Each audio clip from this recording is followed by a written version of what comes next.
Bienvenue à notre chaîne télévisée Yogason TV.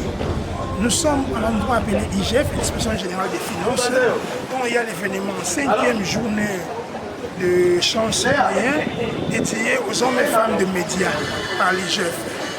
Nous sommes aujourd'hui le mardi 12 avril de l'an 2022. L'IGF va recevoir des hommes et femmes de médias comme thème la lutte contre la prédation financière enclenchée par les chefs de l'État à travers l'IGF. Quel est le rôle de femmes et des hommes de médias dans cet événement? Vous serez la suite de mes heures qui viennent. Yogason TV.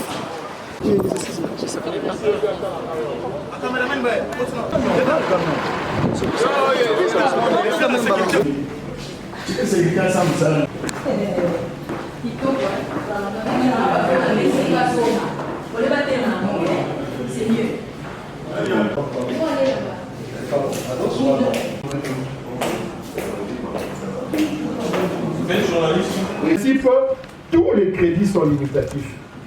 Mais il y a des crédits qui sont provisionnels. C'est-à-dire qu'on ne sait pas chiffrer la dépense. Il n'y a aucun moyen de dire que de cette dépense-là, ça va coûter autant. Alors on dit, ok, on va mettre un montant qui est une provision.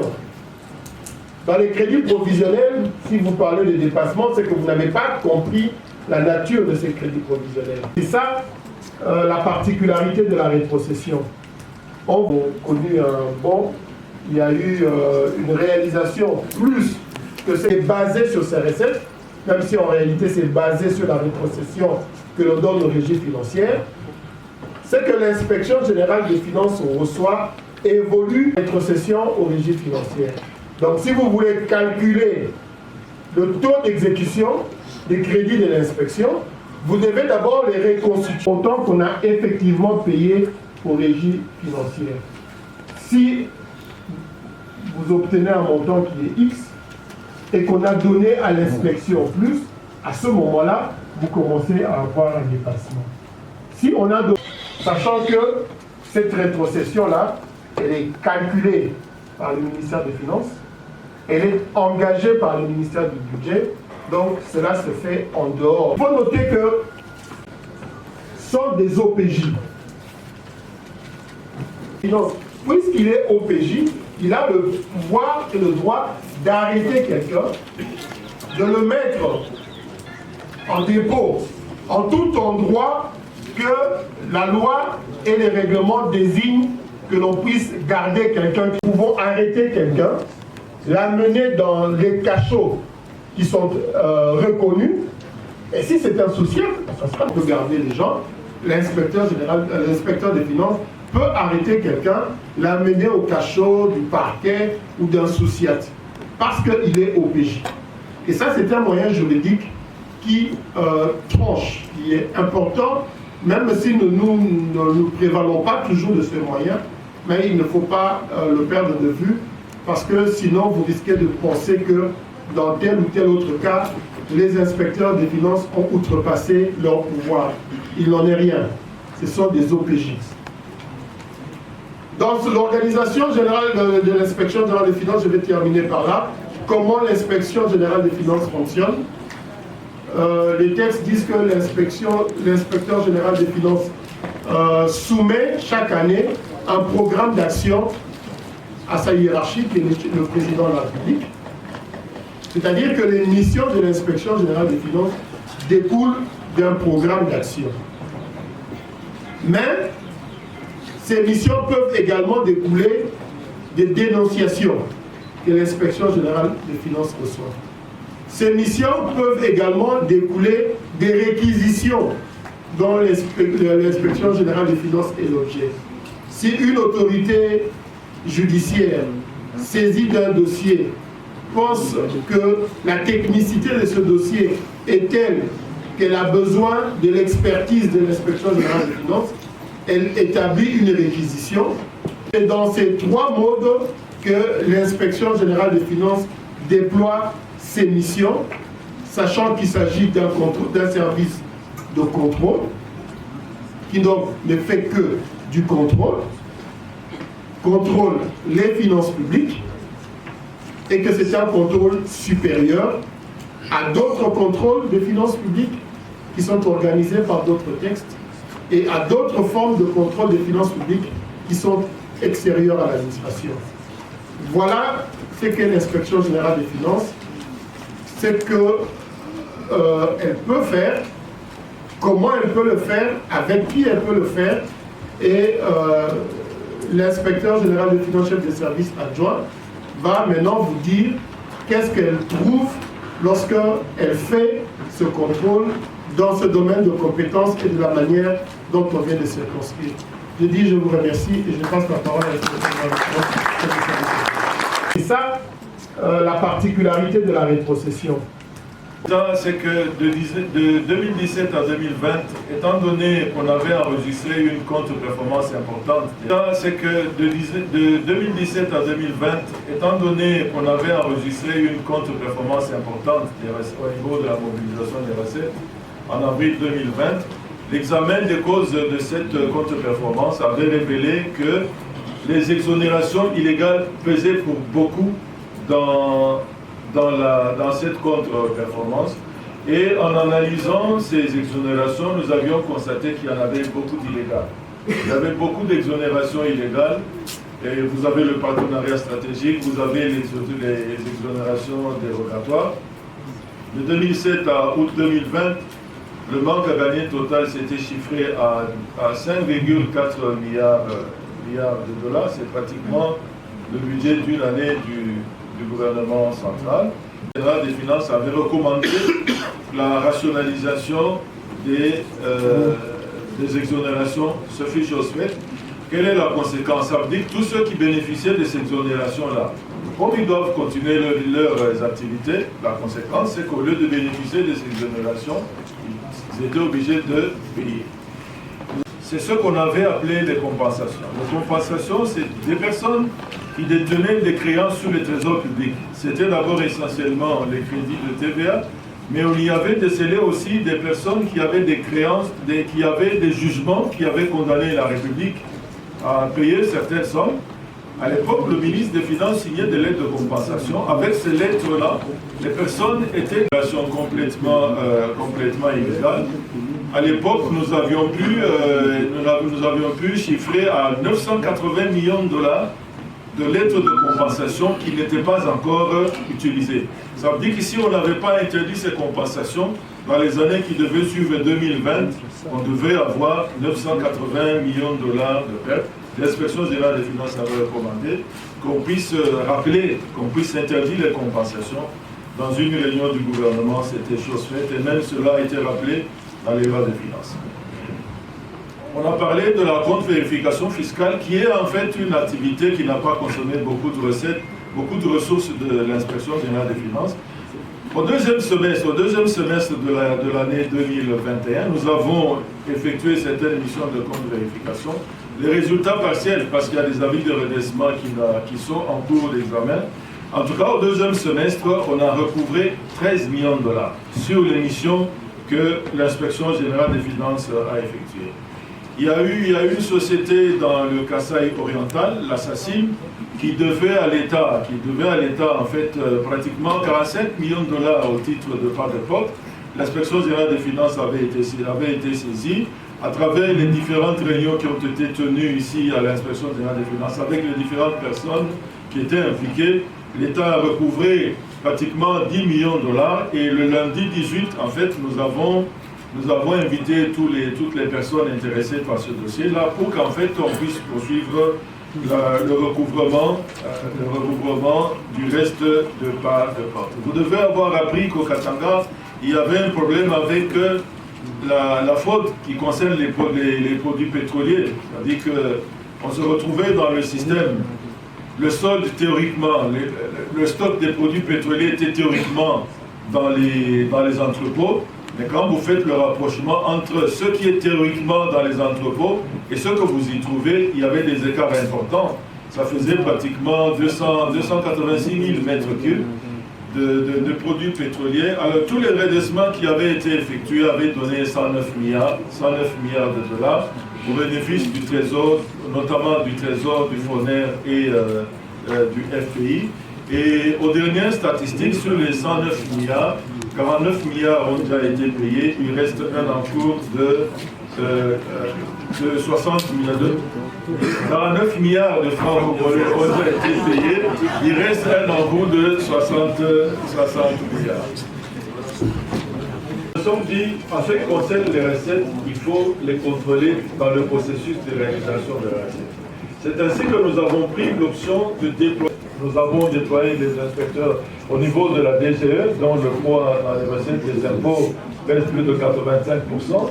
Ils sont là. Nous avons déployé des inspecteurs à la direction générale de la DGRAD. Nous avons déployé des inspecteurs pour le moment à la DGRAD Katanga, parce que la redevance minière, c'est une des recettes importantes au niveau de la DGRAD.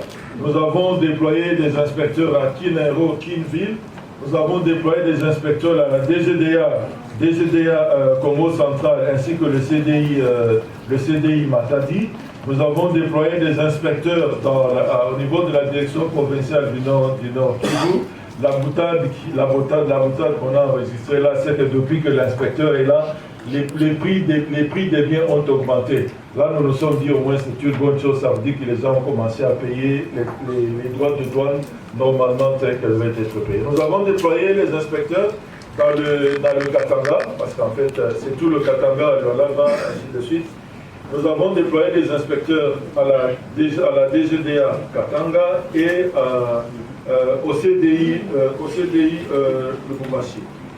Parce que cette année, nous avons 20 000 milliards de recettes qui doivent être mobilisées. Les inspecteurs qui sont en déploiement, en encadrement dans les entreprises et établissements publics, et à cette date-là qu'intervient une des échéances importantes, au niveau autour du 15, qu'ils puissent veiller à ce que tous les impôts dus, aussi bien en ce qui concerne la TVA que l'IPER, soient payés, mais dans les contrôles de gestion que nous avons effectués, nous avons constaté qu'en fait, en ce qui concerne beaucoup d'autres avantages, les collations qui sont payées aux mandataires et aux différents agents, l'IPER n'était pas payé, nous les avons mis à contribution pour qu'autour de la date du 15, ils puissent veiller à ce que l'IPER sur les collations et divers avantages qui ont été accordés soient payés. L'encadrement des entreprises publiques et établissements publics a eu une conséquence importante, à l'exception de d'une entreprise. C'est que nous avons de manière significative remarqué une amélioration de la trésorerie des entreprises. Il y a même une entreprise qui aujourd'hui, vous serez surpris, a des dépôts à terme de 415 millions de dollars. Je dis bien 415 millions de dollars. Ça fait pratiquement un demi-milliard de dollars. Nous pensons qu'en tout cas, sans fausse modestie, qu'en tout cas l'encadrement de l'inspection générale des finances y est pour beaucoup.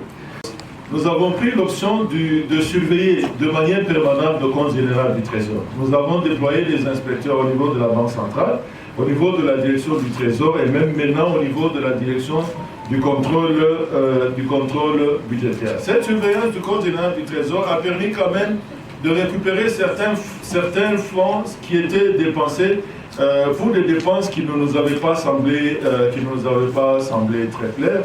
À ce titre-là, il y a eu 31 milliards qui avaient été récupérés parce qu'ils étaient destinés au paiement des primes des enseignants qui avaient encadré le TENAFEP.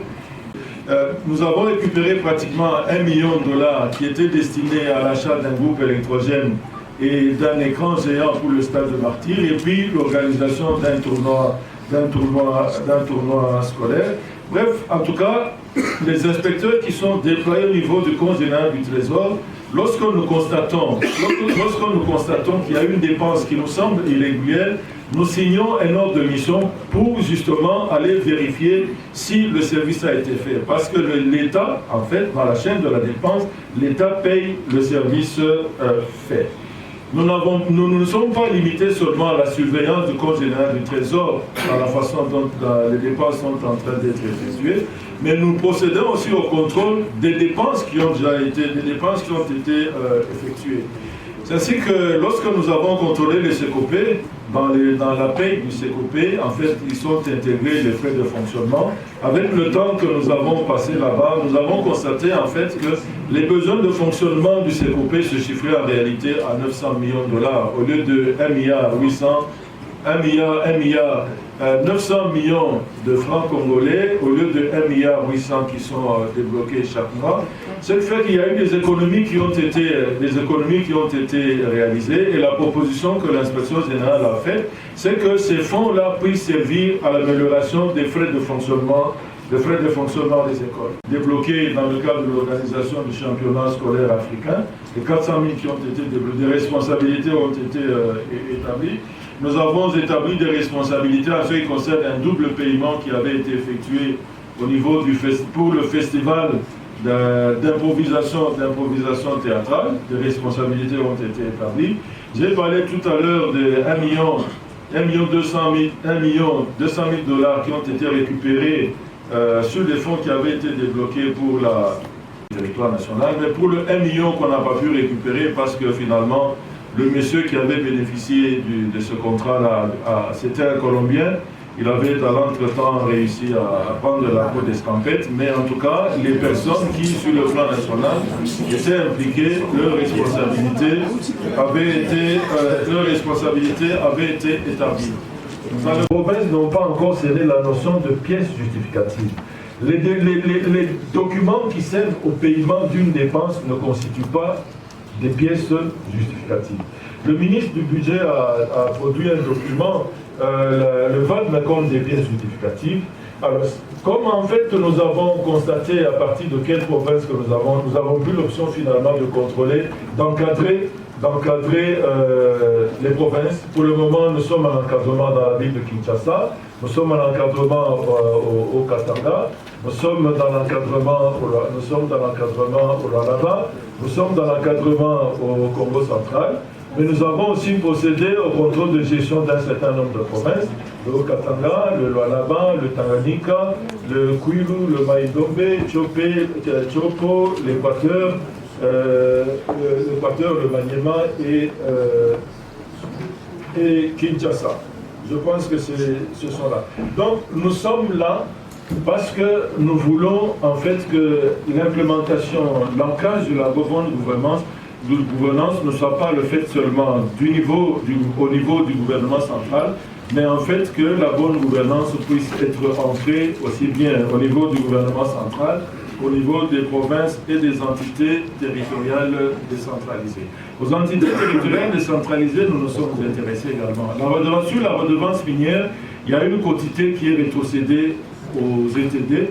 Alors les inspecteurs qui sont en encadrement dans le Lualaba, nous avons signé une ordre de mission pour qu'ils puissent quand même s'intéresser à comment est-ce que les entités territoriales décentralisées gèrent la redevance minière dont ils ont été bénéficiaires. Ensuite, c'était quand même pour nous un plaisir de savoir que les recommandations que nous formulons, certaines missions que nous faisons ont quand même donné lieu à certaines suites.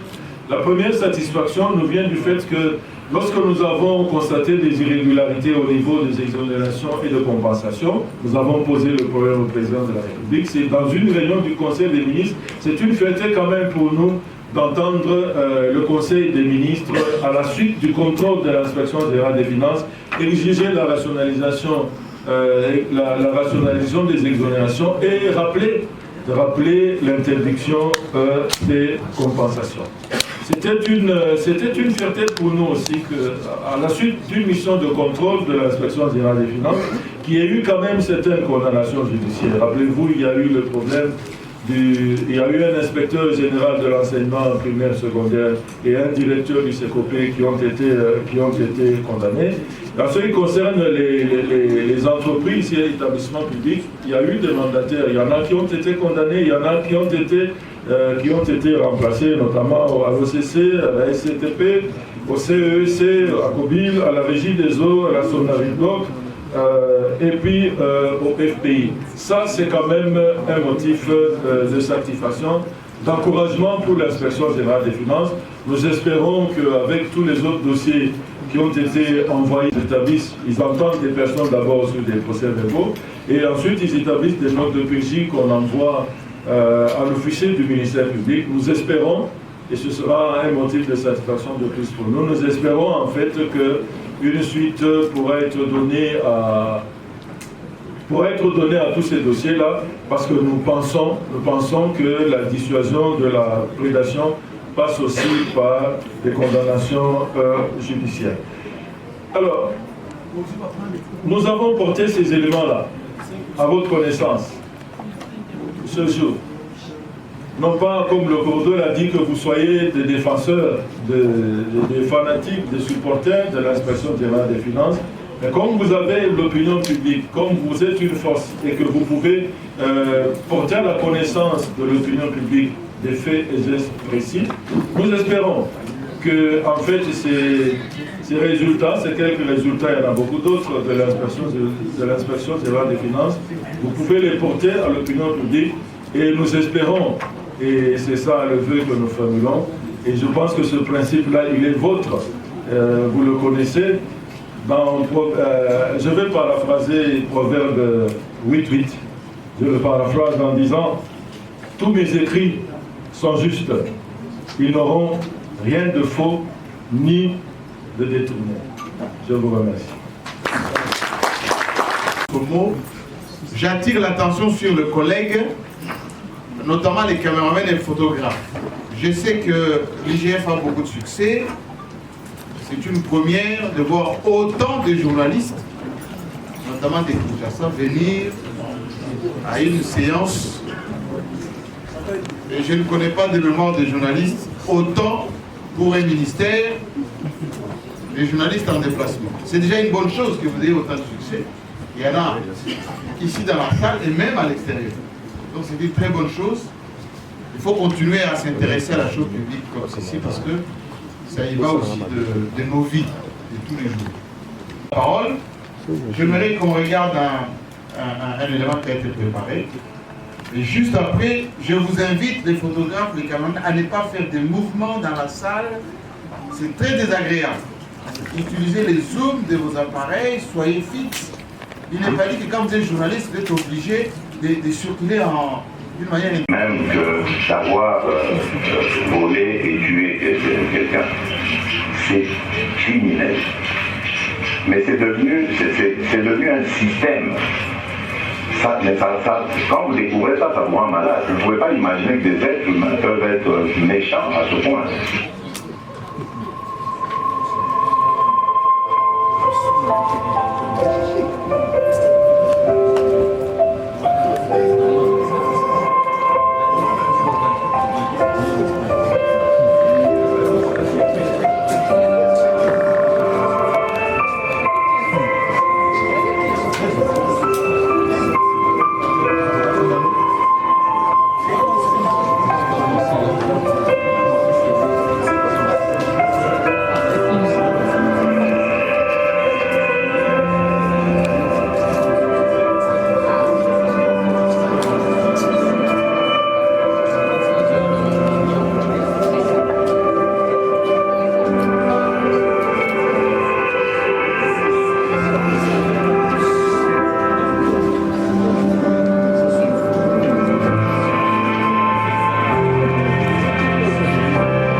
obtenu une dérogation de la Direction générale des passations des marchés publics.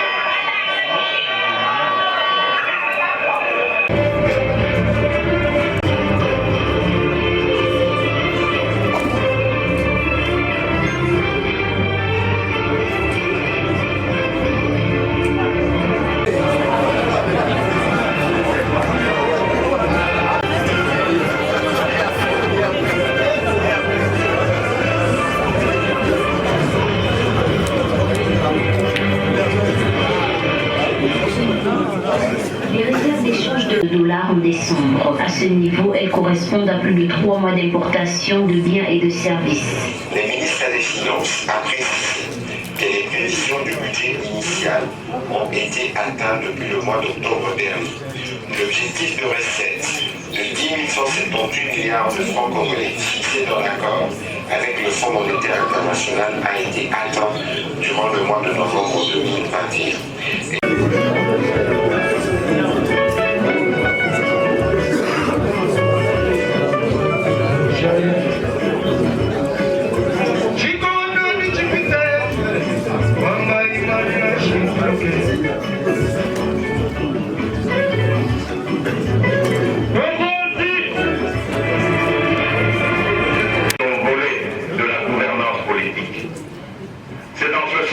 qu'il faut placer la redynamisation de certaines structures. En effet, j'ai mis un point d'honneur à améliorer l'efficacité de l'inspection générale des finances, IGF en sigle, dont l'action était jusqu'à mon arrivée peu perceptible. Placée sous mon autorité directe, l'inspection générale des finances contribue efficacement à l'effort d'assainissement des finances publiques et cela à la grande satisfaction de nos populations.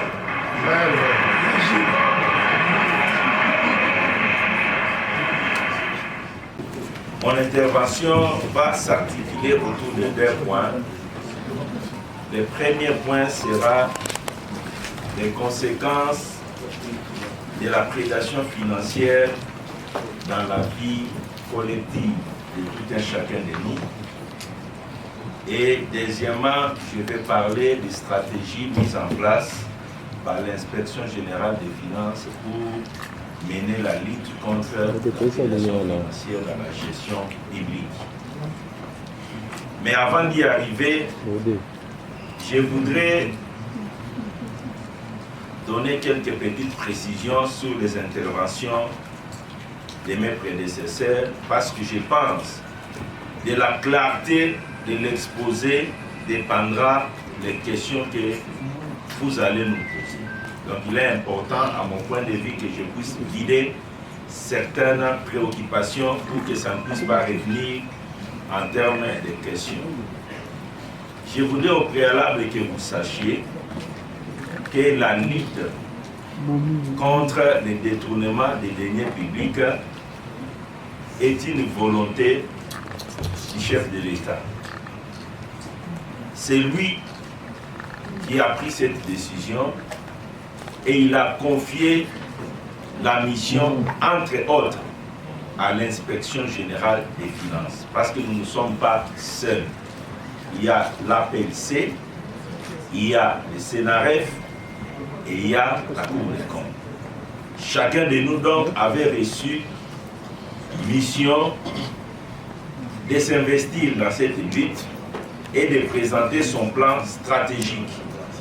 Et nous, l'Inspection générale des finances, nous avions présenté notre plan stratégique qui a été adopté et que nous mettons en application chaque jour. Donc, tous les gestionnaires publics qui ne réalisent pas encore que ce que l'Inspection générale des finances fait est en réalité des directives et recommandations du président de la République se trompent. Voilà pourquoi ils ont beaucoup de problèmes. Nous ne sommes que les bras d'exécution de la vision de la lutte contre l'impunité qui vient de se déclencher dans notre pays.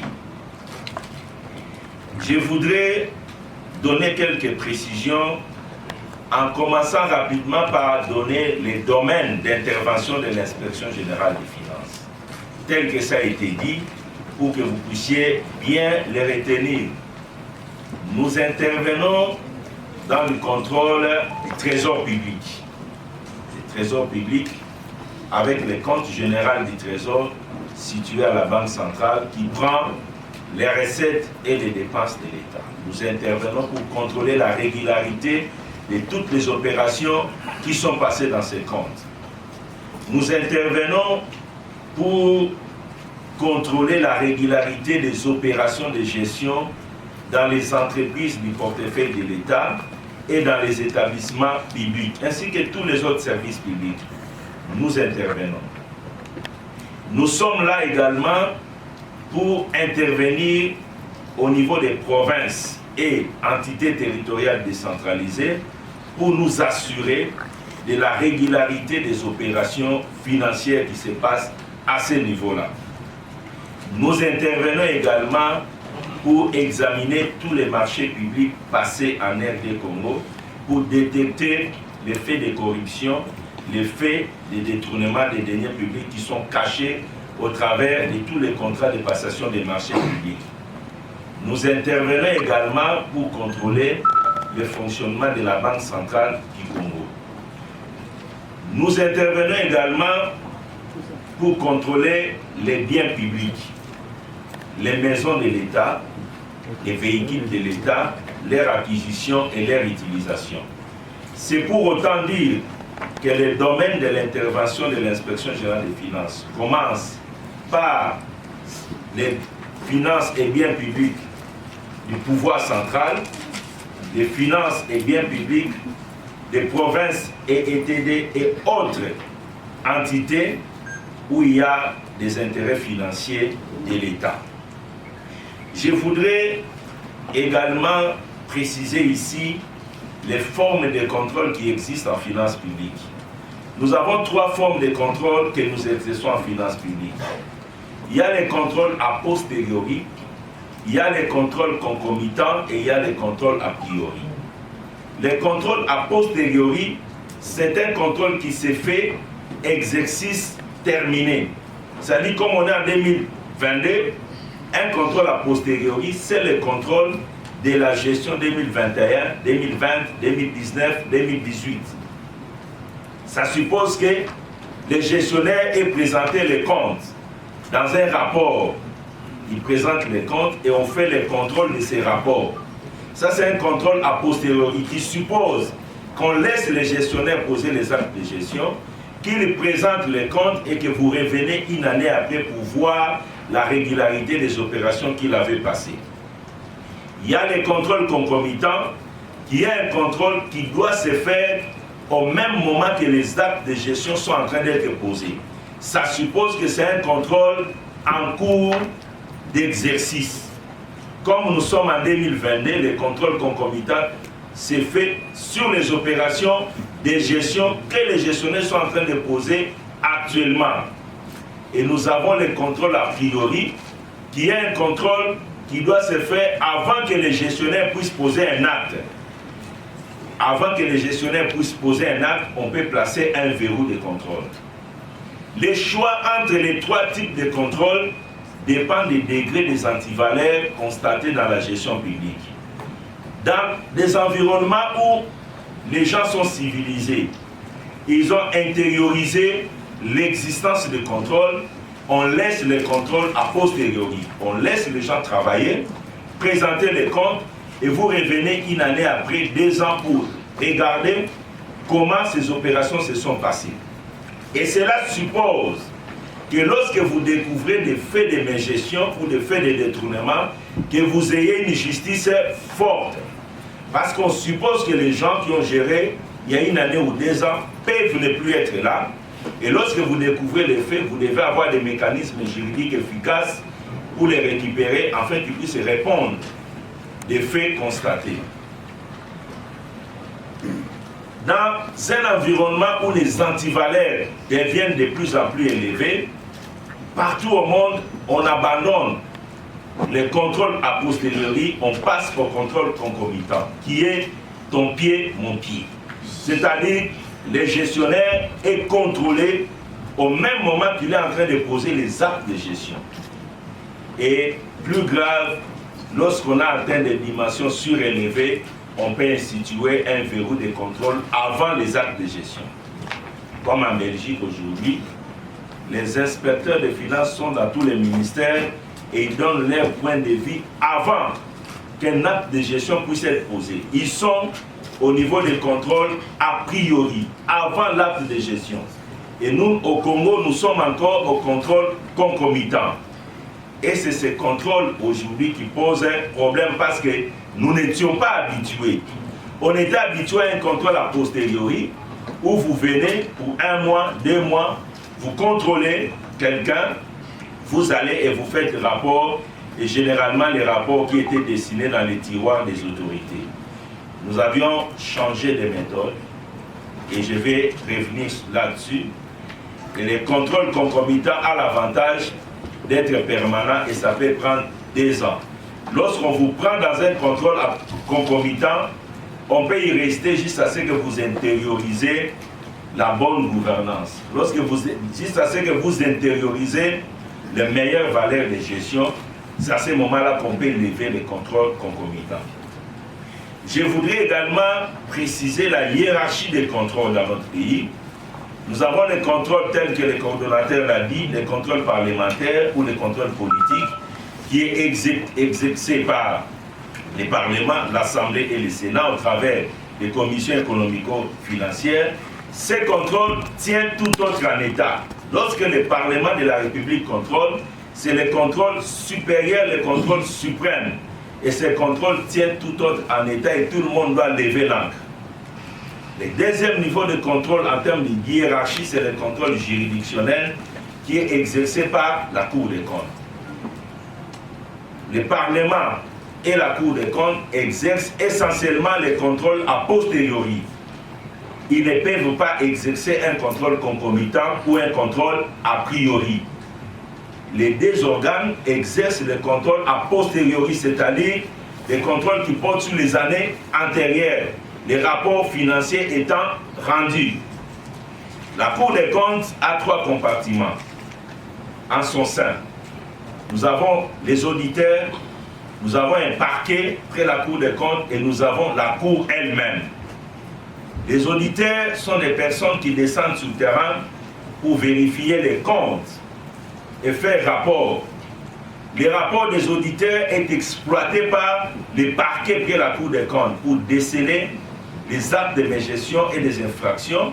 Et c'est les parquets près de la Cour des comptes qui défèrent les coupables de mégestion devant la Cour elle-même, la Cour des comptes.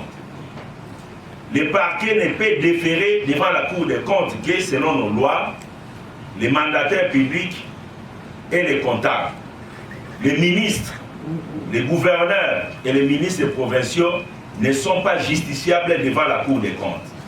Donc, si la Cour des comptes devra mettre en justice devant sa juridiction les gestionnaires, il ne peut s'agir que des comptables publics ou des mandataires publics, à l'exception des ministres nationaux, des ministres provinciaux et des gouverneurs de province.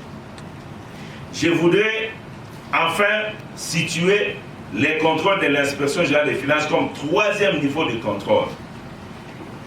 Alors, les lois de la République disent ceci: les contrôles de l'Assemblée tiennent tout autre en état. C'est-à-dire quand l'Assemblée intervient, tout le monde disparaît. Les contrôles de la Cour des comptes tiennent les contrôles, tout autre contrôle en état, à l'exception du contrôle de l'Assemblée, qui est au-dessus de la Cour des comptes.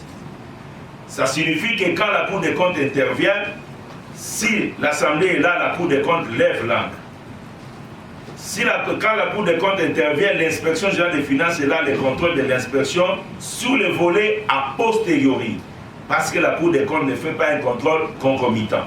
Sur le volet a posteriori, la Cour des comptes tient le contrôle de l'inspection générale des finances qui est a posteriori à l'État. Et le contrôle de l'inspection générale des finances comme 3e levier de contrôle est supérieur à tous les autres contrôles qui puissent exister au niveau de l'exécutif. Je voudrais également préciser qui contrôle l'inspection générale des finances, qui contrôle la Cour des comptes. Vous devez savoir que nous, en tant qu'Inspection générale des finances, nous subissons des formes de contrôle. Les premiers contrôles portent sur les fonds mis à notre disposition pour fonctionner. Les deuxièmes contrôles portent sur la régularité technique des actes de contrôle que nous faisons. En ce qui concerne les fonds mis à la disposition de l'Inspection générale des finances, j'aimerais que vous sachiez que tous les services de l'État qui bénéficient des fonds publics, ces fonds publics passent par des personnes que nous appelons les comptables publics. On ne peut pas mettre les fonds publics à la disposition des gestionnaires. On les met à la disposition du comptable public. Le Sénat a un comptable, l'Assemblée nationale a un comptable, la présidence a un comptable, tous les ministères ont un comptable, l'inspection générale des finances a un comptable, la Cour des comptes a un comptable, le parquet général a un comptable. Tous ces comptables reçoivent des fonds qui doivent être utilisés par les ministères, les institutions, les services que nous sommes. Ces comptables-là sont soumis à 4 types de contrôles en ce qui concerne l'utilisation des fonds. Il y a premièrement les contrôles de la comptabilité publique, qui est une direction du ministère des Finances qui contrôle tous les comptables sur les fonds mis à leur disposition, comment les gestionnaires l'ont utilisé.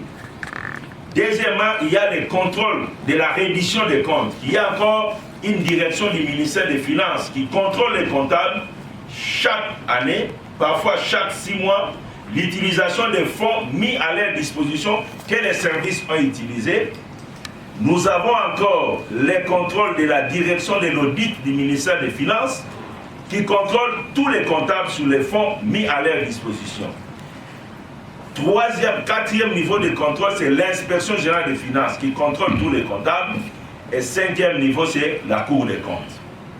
Donc, nous, en tant qu'Inspection générale des finances, sur les fonds, nous subissons les contrôles de la comptabilité publique, les contrôles de la reddition des comptes, les contrôles de la direction de l'audit du ministère des Finances et nous subissons les contrôles de la Cour des comptes. Autant que nous pouvons aller contrôler les comptables qui y a à la Cour des comptes parce qu'eux-mêmes ne peuvent pas s'autocontrôler. En ce qui concerne le volet travail technique, comme notre mission de contrôle, il n'y a aucun organe qui les contrôle, nous subissons les contrôles hiérarchiques, c'est-à-dire c'est la hiérarchie qui est placée au-dessus de nous, qui fait le contrôle de la qualité technique du travail fait par l'inspection générale des finances. Et sur ce point de vue, je veux que vous sachiez que l'inspection générale des finances relève de l'autorité directe du chef de l'État. Et pourquoi? Cela ne fait pas de l'inspection générale des finances un service de la présidence. L'inspection générale des finances est un service public. Nous sommes des fonctionnaires. Mon adjoint et moi, nous sommes entrés à l'inspection générale des finances le 30 septembre 1989. Aujourd'hui, 34 ans. Et nous ne sommes pas sortis. Nous sommes restés 34 ans et nous avions gravi les échelons. Nous sommes arrivés ici comme des stagiaires. Et nous avions été confirmés. Nous avions gravi les 6 échelons de l'inspection générale des finances pour arriver jusqu'au bout. Nous avions traversé des régimes, nous avons traversé beaucoup de choses pour être là aujourd'hui. Nous sommes des fonctionnaires disposant d'un numéro matricule à la fonction publique. Sauf que quand vous devenez chef de service et chef de service adjoint, vous avez les rangs qui vous est donné, les rangs de ministre et vice-ministre. On vous fait quitter de la liste des payes des fonctionnaires pour vous mettre sur la liste de paye des membres du gouvernement. Mais nous avons des numéros matricules. Demain, si ces fonctions cessent, nous restons dans ce corps comme inspecteur général, fonctionnaire au grade de secrétaire général. Les inspecteurs de finances ont 3 grades. Nous avons des inspecteurs de finances chefs de division, des inspecteurs de finances directeurs, là ils sont inspecteurs principaux, et des inspecteurs de finances secrétaire général, c'est dont on appelle inspecteur général. Et j'aimerais donner cette précision parce que la plupart des personnes qui conduisent les missions de l'inspection générale des finances sont des secrétaires généraux, inspecteur général, secrétaire général nommé par ordonnance. Nous n'avons aucun inspecteur général qui est commissionné. Tous ont été nommés par ordonnance présidentielle. Et dans ce service, nous avons plus de 80 secrétaires généraux nommés par ordonnance présidentielle qui exercent les fonctions d'inspecteur général. Et dans la hiérarchie administrative reconnue par nos statuts, un secrétaire général, il est au-dessus d'un directeur général. Parfois, nous avons les confusions quand on voit les directeurs généraux. C'est quoi se mettre au-dessus d'un inspecteur général? Un inspecteur général, il est avant tout secrétaire général, et un secrétaire général, il est au-dessus d'un directeur général. l'administration, dans l'administration, nous avons secrétaire général, directeur général, il faut commencer à descendre. Je voulais donner ces précisions-là pour que nous puissions comprendre comment nous fonctionnons. Je voudrais également relever une chose avant que je puisse intervenir en ce qui concerne les résultats auxquels nous sommes arrivés. Nous avions voulu porter le contrôle des finances publiques, non pas vers les comptables, qui ne sont que des agents qui subissent. Nous avions voulu porter les contrôles plus haut. Les contrôles devaient être portés vers les gestionnaires, les vrais gestionnaires publics, c'est-à-dire les membres du gouvernement, les mandataires publics ainsi que les gouverneurs. C'est en fait ce que nous avions voulu aujourd'hui porter comme un niveau de contrôle. Je voudrais également, en termes de résultats résumés, que pour nous, c'est pour la première fois dans l'histoire de l'inspection générale des finances qu'en une année, nous ayons mis fin à la prédation dans près de 20 entreprises publiques et nous avions mis hors d'état de nuire plus de 30 mandataires, certains se retrouvant en prison et d'autres en chômage. Je ne me réjouis pas, mais je suis en train de m'expliquer. De l'histoire de notre service, on ne mettait en cause que des comptables ou des directeurs financiers. C'est plus la première fois qu'on a mis les curseurs plus haut et nous avions commencé petit à petit à avoir des résultats. Et c'est pour la première fois que nous avions déclenché les leviers de traduire les auteurs des actes de détournement devant la justice. Ça aussi, je vais expliquer cela. Pourquoi?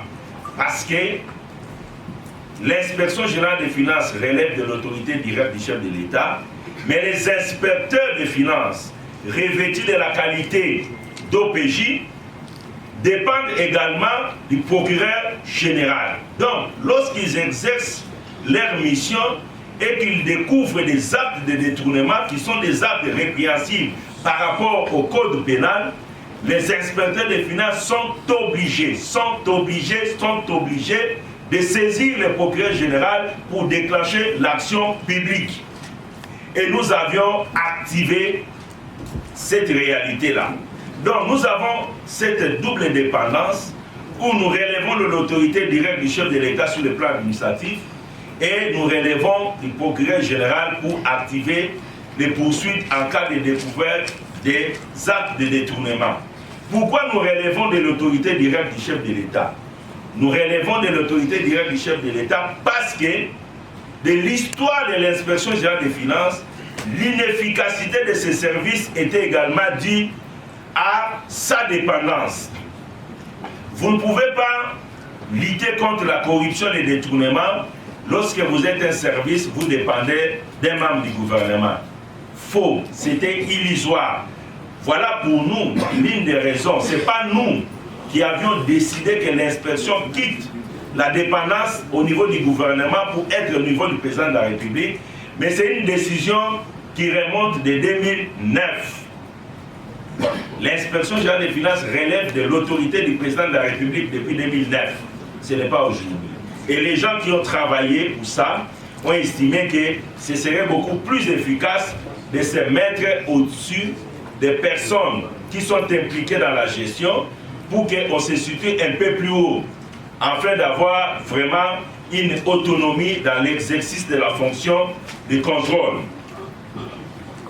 Je voudrais également dire que nous avions beaucoup contribué pour mettre fin à la cacophonie constatée dans la gestion des finances publiques.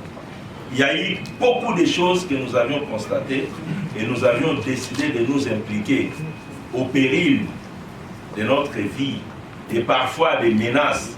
Nous nous sommes impliqués. Il y a eu beaucoup de phénomènes que nous avions constatés. On vous a parlé des exonérations, des compensations, mais je voudrais ici relever un problème sérieux qui caractérise notre finance publique, les paiements en procédure d'urgence, qui sont des paiements qui ne suivent pas la procédure légale et qui quittent directement le ministère des Finances vers la Banque centrale. Déjà en 2020, nous avons relevé que les dysfonctionnements que nous avons été créés par ces paiements Et nous nous sommes impliqués pour que le gouvernement puisse y mettre fin et définir clairement ce qu'on doit comprendre par dépenses en procédure d'urgence. Je voudrais également rappeler ici que nous avions travaillé en 2020 auprès de tous les opérateurs miniers pour nous assurer le rapatriement des devises d'exportation. On était dans une situation où c'était la foire. Tout le monde exportait les minéraux sans rapatrier les devises. Or, ce sont les rapatriements des devises qui contribuent efficacement à l'amélioration des réserves d'échange. Les réserves d'échange étant les moyens en paiement en devises étrangères dont dispose la Banque centrale pour faire face aux demandes des importateurs, les devises à mettre à la disposition des importateurs. Donc, nous avions influé efficacement sur le rapatriement des devises. Nous avions organisé une mission fin 2020 qui a commencé à donner les résultats et beaucoup d'opérateurs miniers ont intériorisé désormais le contrôle des rapatriements des devises et les devises ont commencé à rentrer dans le pays. Nous avions procédé au contrôle de la Banque centrale, le contrôle qui a découvert les cartes Visa connectées directement au compte général du Trésor dont disposaient certains membres du gouvernement à leur guise. Et c'est grâce à l'inspection générale des finances que ces cartes Visa ont été désactivées. Quand nous sommes arrivés en 2020, nous avions trouvé le niveau maximal des recettes de l'État à 300 millions de dollars. Et les mois les plus spectaculaires étaient les mois où on réalisait 350 millions de dollars. Aujourd'hui, vous avez suivi le gouvernement. À partir du mois d'avril 2021, les finances publiques congolaises ont pris de l'ascenseur. Et nous sommes arrivés à un niveau minimal de 450 millions de dollars par mois. Soit des recettes supplémentaires chaque mois de 150 millions et ce n'est encore rien. Nous devons davantage travailler parce que le Congo a beaucoup de potentialités fiscales et économiques que nous devons capitaliser. Voilà un peu quelques précisions que je voulais donner avant que moi j'entre dans mon exposé. Nous avons de la documentation de l'IGF. Et nous allons encore davantage, avec vos services, apprendre de vous. Ce que je peux vous préconiser, vous suggérer, c'est de nous faire la synthèse de votre intervention et de mon plein droit. Je vais aussi abréger les questions. C'est-à-dire, je vais accorder d'une manière discrétionnaire de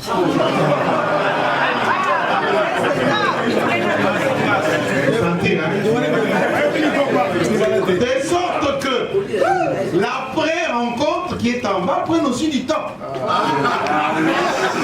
C'est la motion adoptée. Le plus important était pour moi la séquence de détournement. Vous le savez tous, on a suffisamment communiqué là-dessus. La première des conséquences que vous devez savoir, les détournements des deniers publics détériorent la qualité de la vie sociale. Cela est une évidence. Les données que nous avions trouvées de nos finances publiques, sur 100 $ sortis des finances publiques pour un intérêt commun, il n'y avait que 20 $ qui arrivaient à destination. Donc 80 $ prenaient une destination personnelle. Et cela est illusoire si vous voulez arriver à un développement. C'est impossible. Il n'y a pas un environnement corruption zéro ou détournement zéro. Faux, on ne vous trompe pas. Les pays les plus modernes dans ce domaine-là, ils sont à 80%. C'est Norvège et Australie qui sont en tête. Ils sont à 80%, ça signifie que lorsqu'on sort 100 $, on peut retracer 80 $ dans l'usage collectif et 20 $ prend une destination inconnue. Donc, je voulais dire que des proportions nous sommes étaient inacceptables. Nous devions donc prendre ces problèmes comme une priorité. Les degrés étaient trop élevés. Les détournements des deniers publics créent un enrichissement d'une minorité de gens. L'ancien Premier ministre Matata a parlé de 1 ou 2% au maximum des gens qui s'enrichissent, au détriment de plus de 98% d'entre nous qui restent dans la misère. Et nous donnons l'impression à des générations qui arrivent que pour être riche, il faut aller dans la gestion publique. Or, ça ne doit pas être le cas. Quand on est gestionnaire public, on ne vient pas pour s'enrichir, on vient pour servir son pays. Et si nous continuons à laisser cette minorité de 2% ou 1% qui accède à la gestion publique s'enrichir et donner l'impression à tout le monde que c'est là qu'on peut devenir un homme, nous sommes un pays qui va tout droit vers le mur. Voilà pourquoi nous relevons cela comme conséquence et ça détruit tout le monde. Le détournement des deniers publics aggrave le sous-développement, la misère, la pauvreté. Si vous prenez les statistiques de développement, vous allez voir que le sous-développement est intimement rattaché au niveau de la corruption. Les pays les plus corrompus sont les pays sous-développés. Et les pays moins corrompus sont les pays développés. Donc, il y a un effet réel de la corruption, du détournement dans le développement. Nous ne pouvons pas prétendre devenir un pays développé, avoir des infrastructures, des écoles, des hôpitaux, lorsque nous avons un tel degré de prédation et de détournement. Faux. Donc, nous avons tout intérêt à nous investir pour combattre ces phénomènes, pour donner la chance à notre pays de relever la tête. Les détournements engendrent sans nul doute, vous le savez, la pauvreté, la famine et le chômage. Le chômage parce que on ne peut pas espérer l'amélioration du climat des affaires. On ne peut pas espérer avoir de véritables investisseurs dans un environnement de corruption. Un environnement où vous ne savez pas les concurrents comment ils gagnent les marchés. Vous vous réveillez le matin, vous voyez quelqu'un qui est dans le même domaine de travail que vous, il gagne un marché, vous ne savez pas comment on fait pour gagner les marchés. Quand vous parlez avec les investisseurs, que ce soit les Américains les plus sérieux, pas les investisseurs qui viennent ici entre deux guillemets, cherchant les mines, les diamants et les autres, les véritables investisseurs, ils vont vous dire qu'ils ne peuvent pas venir dans un environnement corrompu. Un investisseur, pour moi, c'est celui qui arrive, qui fait les transferts de technologies, qui vous implante une usine, qui transforme ce que vous avez ici comme matière première, qui les transforme en produits finis et qui crée véritablement de l'emploi. Pas des investisseurs qui viennent pour prendre nos terres en termes de minerais et l'amener pour aller donner de l'emploi ailleurs. Donc aucun investisseur sérieux ne peut venir dans un environnement où il y a la corruption. Par conséquent, le chômage dont on est en train de se plaindre aujourd'hui, c'est une conséquence des détournements des deniers publics et de la corruption. Vous ne pouvez pas combattre le chômage si vous ne comprenez pas réellement qu'est-ce qui se passe. Le Congo n'a pas manqué de compétences. Beaucoup de professeurs d'université ont dirigé ces pays, ils ont tous échoué. Les économistes, les juristes, les compétents, mais ils ont échoué parce qu'il y a une dimension que nous estimons importante dans la gestion publique qu'on devait capitaliser, c'est la lutte contre la corruption, l'impunité dans la gestion publique qu'on n'a pas capitalisé. Et c'est ce qui a fait échec à notre point de vue. Je voudrais enfin terminer en disant que la corruption et le détournement des deniers publics entraînent une perte de crédibilité internationale pour le pays. Dès lors que vous êtes côté un pays corrompu, un pays de détourneurs, un pays de prédateurs, vous n'avez aucune crédibilité sur le plan international. Les autres nations vous accordent une importance, une place de valeur lorsque vous vous investissez efficacement dans la lutte contre la corruption et le détournement des deniers publics. Sous notre ciel, ce sont des infractions qui sont sévèrement punies. Vous serez en Corée du Nord, vous n'avez pas d'autre sort que d'être livré à la mort. Vous serez en Chine, c'est la même chose. Et vous serez aux États-Unis, des salaires, c'est là que nous on apprécie l'attitude des Américains. Que vous ayez investi votre argent de la fraude, de la drogue, créer des usines, dès lors que l'origine c'est la corruption, la fraude, le détournement, vous êtes arrêté, vous êtes mis en prison pour 150, 200 ans de prison. Parce qu'ils ont compris les méfaits, les conséquences que créent ces phénomènes dans l'avenir de toute une nation. Ainsi terminer rapidement les conséquences des détournements des deniers publics, je voudrais brosser les stratégies mises en place par l'Inspection générale des finances pour lutter contre les antivaleurs dans la gestion publique. Je dis que ce travail ici, que fait l'Inspection générale des finances, nous ne sommes qu'un service d'exécution. La décision politique de lutter contre l'impunité est une décision du chef de l'État. Et le chef de l'État nous a confié cette mission. Et quand le chef de l'État nous avait confié cette mission avec mon adjoint, nous avions présenté notre plan pour aller dans ce combat. Dans ce plan, c'est là que je trouve les stratégies que je vais rapidement décliner ici. Nous avions dit que premièrement, il fallait mobiliser les ressources humaines et financières importantes.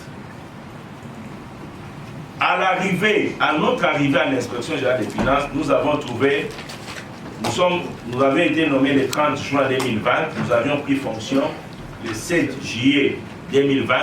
Nous avions trouvé l'Inspection générale des finances avec des frais de fonctionnement de 60 000 $ le mois, avec un effectif de 50 inspecteurs généraux.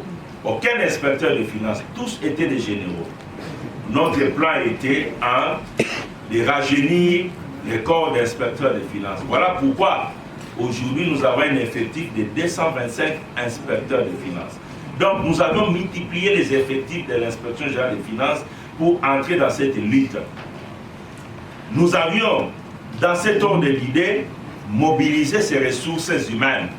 Nous avions fait comprendre aux inspecteurs de finances, parce que nous avions très bien compris les problèmes de l'Inspection générale des finances. Nous avions fait comprendre aux inspecteurs de finances la nécessité de s'engager dans la lutte. Donc nous avions fait un travail de sensibilisation interne. Je vous jure, si nous n'avions pas fait ce travail en interne, on ne pouvait pas avoir des résultats à l'extérieur. Nous ne sommes pas des saints, nous vivons dans cet environnement des Congolais. Donc il fallait tout d'abord mobiliser les troupes à l'intérieur, démontrer les méfaits et, comme vous devez le savoir, il lui faut un minimum de confort pour assurer la vertu. Ça c'est moi. Donc il fallait travailler sur les conditions de travail, les conditions financières des inspecteurs de finances pour les motiver à aller dans cette lutte. C'est ce qui justifie, au mois de septembre 2020, nous avions procédé à des réformes. À des réformes sur le mode de gestion de ces services. Le mode de gestion que le Cordo vous a brossé. Nous avions quitté les mécanismes de frais de fonctionnement pour accéder au mécanisme d'une rétrocession axée sur les niveaux de recettes réalisés par les pays, et l'Inspection générale des finances étant reconnue comme service d'appui à la mobilisation des recettes. Donc, on quittera les frais de fonctionnement de 60 000 $ avec 50 inspecteurs généraux pour faire le travail sur l'ensemble du territoire, pour avoir 225 inspecteurs de finances, et le gouvernement nous reconnaîtra de fonctionnement en termes de rétrocession qui est lié au niveau des recettes réalisées. Deuxième réforme que nous avions entrepris pour aller dans cette lutte, c'est la réforme des structures de l'Inspection générale des finances. Quand nous sommes arrivés, nous avions trouvé 4 brigades. Les brigades sont des unités opérationnelles qui exécutent des missions. Nous en avions trouvé 4. Et ces brigades-là, dans leur forme, existent depuis 1987, soit près de 35 ans. Alors que les finances publiques ont connu une évolution. Quand vous allez à la DGI, il y a eu tellement de changements. La DGI était adaptée, la DGRAD était adaptée, la douane était adaptée. Nous, on est resté 35 ans en arrière. Il a fallu restructurer l'organisation administrative de l'Inspection générale des finances pour l'adapter à la donne des finances publiques actuelles. C'est ce qui nous a fait passer de 4 unités d'attaque, unités opérationnelles, à 10. Ces unités se reconnaissent dans les missions reconnues à l'Inspection générale des finances. Missions dans les entreprises, missions dans les comptes généraux du Trésor, missions dans les provinces, missions dans les recettes, ainsi de suite. L'élément suivant, comme stratégie, nous avions changé les modes de contrôle. Nous avions décidé de passer au contrôle concomitant, que la direction de l'inspection générale des finances a débaptisé la patrouille financière, qui est au fait un contrôle qui doit se faire au même moment que le gestionnaire est en train de poser ses actes. Ce contrôle, nous l'avons placé à des endroits ci-après. À la Banque centrale, au compte général du Trésor. Aujourd'hui, nous savons chaque jour qu'est-ce qui entre et qu'est-ce qui sort. Cela n'était pas le cas. On n'a jamais été au courant de ça. C'est aujourd'hui que nous avions placé, nous avons une équipe permanente que nous changeons dans tous les cas. Et nous sommes au courant de chaque sortie de fonds publics. Et nous savons ce qui entre comme demande de sortie de fonds, quels sont les documents qu'il y a dans cette demande, est-ce qu'il y a régularité ou pas. Nous nous interposons pour repousser les demandes qui ne sont pas justifiées. Nous avions placé ces contrôles dans plusieurs entreprises et établissements publics où il y avait un mouvement important de fonds. Nous avons aujourd'hui des inspecteurs en permanence, ça fait une année, FONER, SNEL, Régie des eaux, CSC, FPI, OCC, ONATRA, GECAMI, SNC, partout où il y avait des intérêts financiers importants, nous avions placé. Et là, ce sont des missions qui ont produit. Nous avions constaté la présence de plusieurs prédateurs avec des faux marchés, de faux fournisseurs, de faux prestataires qui sont aujourd'hui en difficulté avec nous parce qu'ils pensaient que nous étions venus pour un mois et nous sommes, ça fait une année, et nous y resterons jusqu'en 2025. Nous y resterons. Nous avons placé donc des équipes qui contrôlent chaque jour qu'est-ce qui sort de la SNEL, qu'est-ce qui sort de la Régie des eaux, qu'est-ce qui sort à la GECAMI, qu'est-ce qui sort à la... Partout, nous contrôlons. Et nous nous interposons pour dire, ça ne sort pas. Et l'effet, c'est quoi? Quand nous sommes arrivés, nous avons trouvé des arriérés importants dans ces entreprises. Aujourd'hui, nous sommes fiers d'arriérés de salaire. Il n'y a qu'une seule entreprise publique qui a 36 mois d'arriérés de salaire, c'est Onatra. Toutes les autres entreprises sont à jour. Il n'y a plus d'arriérés de salaire. Imaginez la pression sociale qu'on devait avoir si on n'avait pas fait ce travail pour privilégier le paiement des avantages sociaux du personnel. Nous avons réglé ces problèmes. Nous avions intériorisé aux mandataires publics le paiement des impôts. Dans toutes ces entreprises, nous avions trouvé des gens qui ne payaient pas les impôts, qui prélevaient les impôts sur les salaires, qui prélevaient la TVA, mais qui ne les reversaient pas. Nous avions imposé dans le fonctionnement, payer les salaires, alors que ce n'est qu'après que vous allez vous faire payer vous-même. Et enfin, l'exploitation, parce que les entreprises doivent fonctionner comme quatrième priorité. Donc nous avions imposé cette partie financière dans des entreprises sélectionnées. C'est ce qui cause aujourd'hui la nervosité. C'est là la nervosité. Nous allons placer la patrouille au niveau des régies financières, à la DGDA, à la DGI et même à la DGRAD. Nous sommes là, ça fait une année, on ne relâche rien. Nous contrôlons chaque jour comment ces régies fonctionnent, comment ils collectent et nous sommes derrière. Et ça a donné les résultats. Nous avions placé la patrouille au niveau des provinces. On ne pouvait pas être dans toutes les provinces. Je vous ai parlé des 225, mais il y a une partie, 80 personnes qui sont encore en formation. Dans l'opérationnalité, nous sommes dans les 140. Nous avions placé les inspecteurs dans les provinces. Nous avions sélectionné le Congo central. Nous avions pris les Lualaba, nous avons pris les Haut-Katanga, nous avions pris Kwilu, nous venons de prendre Sud Kivu, nous avions pris Kwango et nous avions pris la ville-province de Kinshasa. Nous avons placé la patrouille financière qui censure. Voilà un peu comment nous avions changé. Donc nous avions quitté les contrôles a posteriori vers les contrôles concomitants. Et s'il le faut, nous passerons au contrôle a priori. Parce que c'est aussi dans nos affinitions. Nous pouvons y arriver parce que la loi nous reconnaît là. Je voudrais également dire, comme je vous l'ai dit, on a placé les curseurs du contrôle plus haut. C'est parmi les stratégies, nous avions dit à notre hiérarchie, arrêtons de contrôler les comptables et les directeurs financiers. Les véritables responsables de la gestion que nous connaissons, c'est au fait de plus haut qu'il faut aller. Donc il faut aller contrôler les ministres, il faut aller contrôler les DG, il faut aller contrôler les gouverneurs de province pour petit à petit changer la situation. C'est aussi un élément. Et nous allons y rester, nous allons le faire. Ça prendra le temps que ça va prendre. Je voudrais également donner un dernier élément ou avant-dernier. C'est nous avions travaillé sur les sanctions d'un contrôle. J'aimerais que vous sachiez qu'avant nous, les rapports de l'inspection générale des finances étaient uniquement destinés à notre hiérarchie. Vous contrôlez, vous faites les rapports, vous envoyez au cabinet du chef de l'État pour exploitation. C'était ça le mode opératoire. Nous avions dit il ne sera plus question. Nous devons changer. Nous avions visé alors 3 niveaux de sanctions. 1. Quand nous contrôlons, nous établissons les rapports, nous devons tout faire pour activer la sanction administrative. La sanction administrative, c'est la sanction que doit donner l'autorité de qui dépend les contrôler.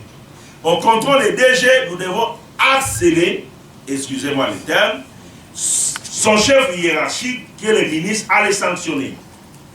Bien sûr, nous passons par notre hiérarchie, nous faisons les rapports est adopté, nous avons des instructions, nous l'orientons aux responsables de l'entreprise. Si c'est un établissement public, c'est les ministres sectoriels. Si c'est une entreprise publique, c'est les ministres du portefeuille. Nous demandons que les sanctions soient soldées par une mégestion caractérisée et des détournements, que ces contrôles-là puissent trouver son terminus dans les tiroirs. Il faudra qu'on applique des sanctions. Donc nous avions activé la sanction administrative. Deuxièmement, nous avions travaillé sur la sanction judiciaire. C'est ce qui ne se faisait pas à l'inspection générale des finances. Nous avions dit que nous sommes des OPJ. Pourquoi nous avions contrôlé, on découvre des faits infractionnels, nous n'activons pas les cours et tribunaux. Nous avions commencé dès 2020 à activer la sanction dans un dossier qui a des infractions en rapport avec les détournements des deniers publics. Nous faisons un PV en tant qu'OPJ et nous saisissons les procureurs et nous lui demandons de poursuivre. Donc, c'est dans ce cadre-là que nous avions traduit beaucoup de contrôlés en justice. Et cela est illégal, c'est dans nos compétences. Malheureusement, on ne l'exerçait pas avant. Quand nous avons commencé à le faire, les gens ont considéré que c'était les habits. Il y a des gens qui nous ont dit non, il faut faire les contrôles, faire les rapports et attendre. Non. Si vous voulez lutter, il faut sortir des sentiers bâtis, changer de méthode en rapport avec les comportements des gens qui gèrent. Voilà donc, deuxième niveau, nous avions activé la sanction judiciaire. Et enfin, troisième élément, troisième sanction, nous avions misé sur la réprobation sociale. Et pour moi, c'est important. La réprobation sociale, c'est aller vers le 4e pouvoir de la société, communiquer, donner l'information sur les bandits, les détourneurs, pour qu'ils puissent crier. Parce qu'il y a une réalité. Les mauvais gestionnaires ont besoin d'un côté du fonds public et de l'autre côté d'une dignité. Et lorsque vous les frappez dans le cœur de leur dignité là-bas, ils se sentent mal à l'aise. Nous avions dit qu'il faut communiquer les résultats de nos contrôles tout en préservant la présomption d'innocence. C'est important. Quand nous communiquons, nous ne citons pas les gens. Mais nous savons qu'en communiquant, ils vont se sentir visés et ils vont déclencher les débats. Mais nous, on ne communique pas leur nom. Nous avons le droit de dire qu'on a contrôlé telle structure et nous allons trouver une mégestion grave. Qui sont auteurs dans les rapports. Mais c'est eux-mêmes qui vont commencer à parler. Ils lancent les débats et tout le monde sait que c'est de lui qu'on parlait. Nous, on ne cite pas. Donc, cette sanction, elle est importante. Vous constituez une force. Moi, parfois, je suis étonné. Quand il y a des problèmes, les gens considèrent ça comme un problème entre aligné et un prédateur. Je n'ai jamais un problème avec l'inspection générale des finances. Je n'ai jamais fait une mission. Jamais. On demande une mission, mon rôle. Les inspecteurs généraux, chefs de brigade, qui ont la mission d'encadrer, d'exécuter, ils finissent, je ne vois que les rapports final. Et quand il y a le rapport final, ces inspecteurs généraux sont autant que moi. Quand il rend, c'est le inspecteur. Et nous, au niveau de la visée, les conclusions et à mettre dans les tiroirs, la personne qui aura mis frein à un élan patriotique parmi les inspecteurs. Je ne peux pas jouer à ces rôles. Je peux vous dire, parfois, je me retrouve devant des situations embarrassantes. Tout récemment, le PCA de l'ONATRA, qui est à Makala, est mon cousin, je vous le révèle. Mais j'étais devant une évidence. Je ne peux rien faire. Il venait me voir à tout moment quand il a été nommé. Je lui ai dit, faites attention, faites attention. Quand on est parti le contrôler, je ne pouvais rien faire d'ailleurs. Je n'étais même pas là. C'est mon adjoint qui a déclenché la mission. Les conclusions sont arrivées, nous tous, devant l'évidence. Je ne pouvais rien faire, rien. Et il est à Makala. On est devant, parfois on est mal compris. Je peux même vous dire, moi les jours où j'ai vu les conclusions des enquêtes de Boukangalose, j'étais très mal à l'aise. Très mal à l'aise parce que moi, j'ai étudié avec l'ancien Premier ministre. Un homme très intelligent, compétent et organisateur. Nous sommes de la même école. Partout où nous passons, nous laissons des traces d'organisation. Vous sentez qu'il y a un organisateur qui passe. Je ne savais pas que les conclusions des enquêteurs pouvaient être celles-là. Mais quand les conclusions sont arrivées, je peux vous dire vraiment que j'étais quelque peu déboussolé et affaibli. Parce que je n'ai pas la compétence de modifier les conclusions du travail des inspecteurs. Sinon, je vais entrer en guerre avec eux.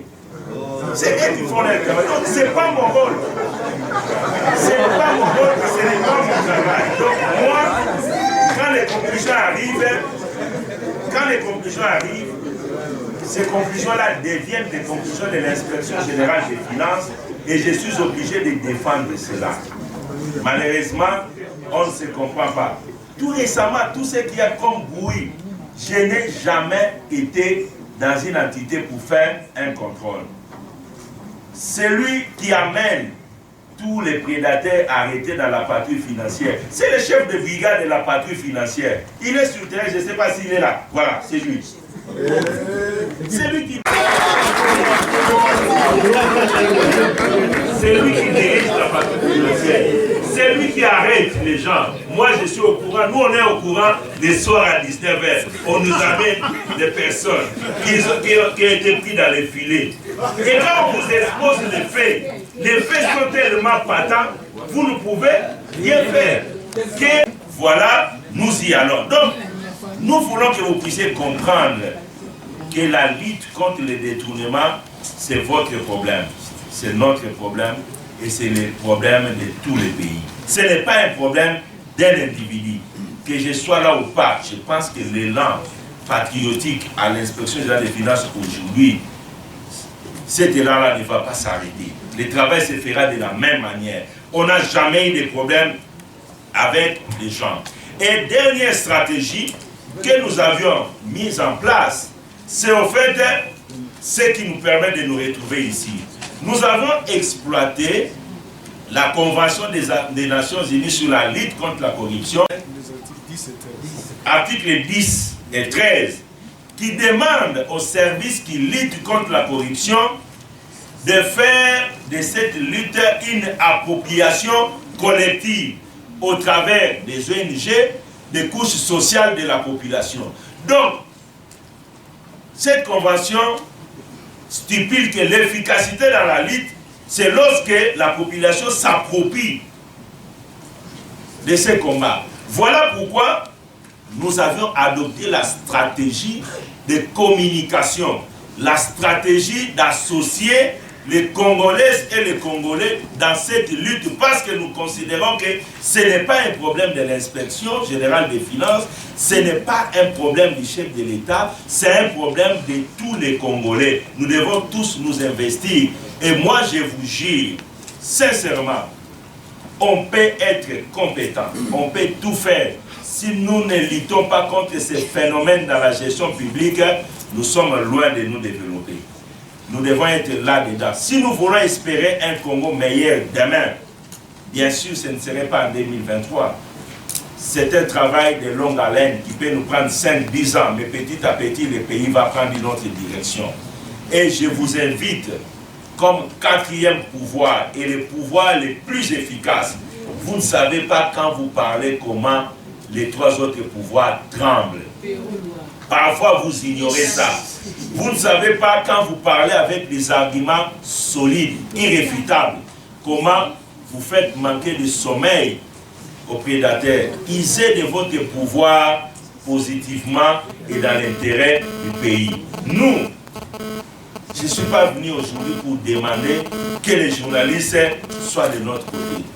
Vos critiques, si on ne vous critique pas, alors vous allez tout droit vers la dictature.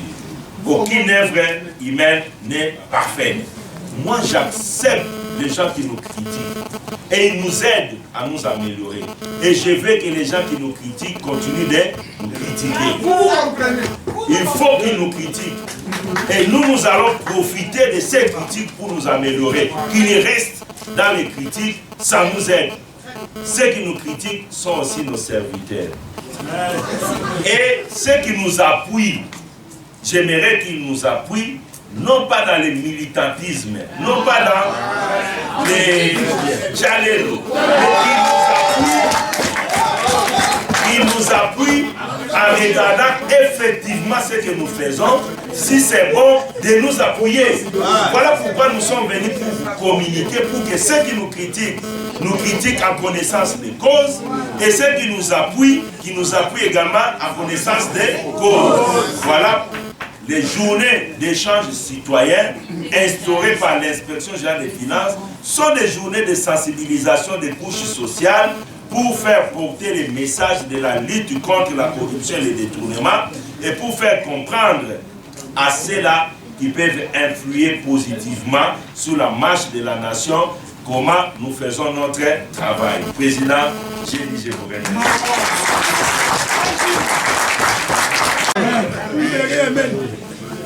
Bon, je pense que... C'était on ne peut plus clair. Ce que je vous propose,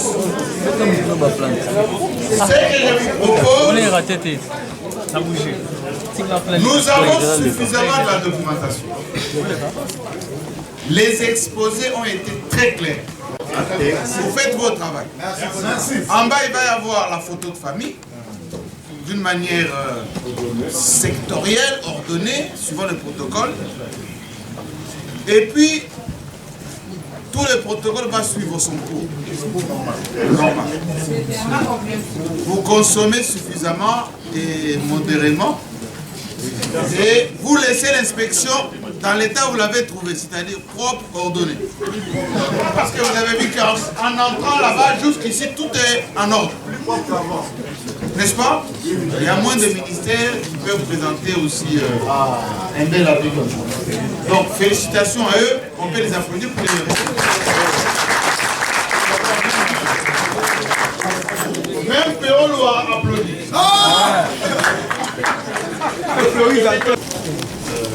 Donc derrière, vous mettez une ou deux questions pour compléter.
moi un peu maintenant. Voilà, ça va.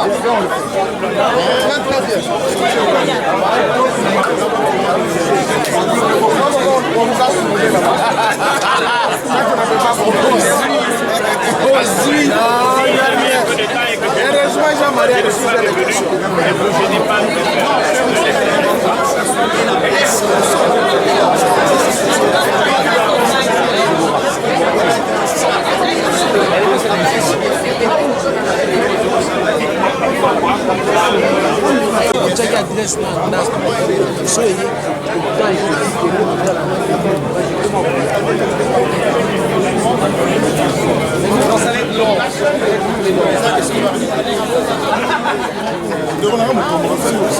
Je comprends pas.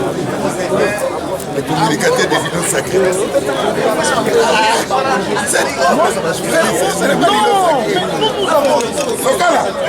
Vous allez dire dans l'instruction générale qu'on n'appelait pas votre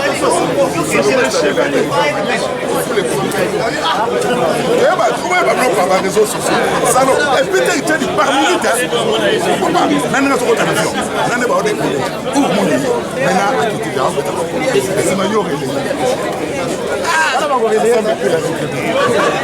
le procès. Éviter les corruptions. Bon, corruption, même dans un pays développé, mais déjà, on va qualifier comme ça bien, que on n'accepte pas merci. Alors, qu'est-ce que vous avez retenu de l'échange citoyen? Cet échange citoyen, le rôle immédiat, le rôle qu'on doit jouer, c'est-à-dire, il suffit dans ces pays, mais tu vois, il y a des prédateurs, il y a des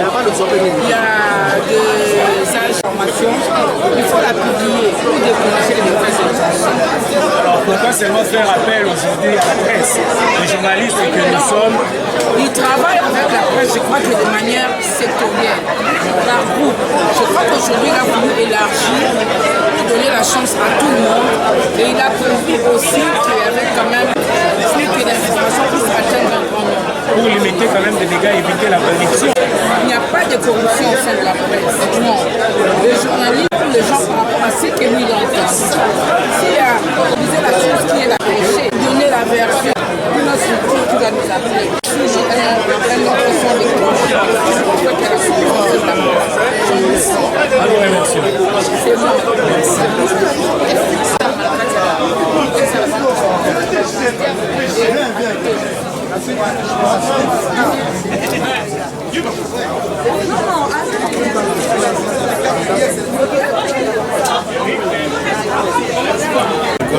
Disons ndenge mission ya mboka etambolamaka epuis ndenge bango babetela yango parce que après bajournaliste ebele bitene koyebi que tendance ezama mingi soki prédateur moko ayebi mbongo ya l'état aki abengi journaliste to mpenza na média na ye alors balobeli ye na cadre na ye maintenant soki ofali kobenga bajournaliste kosensibilize bango koexplike bango que mbongo ya l'état bayiba reste mbongo ya biso nyonso donc les journalistes qui sont en réalité barelais ya société barelais ya makasi ya société biso neti bino ifalaki toyoka ye. Et je pense que le BD dans une idée, je pense que le traitement de la mission d'information concernant la finance, qui est le monde de je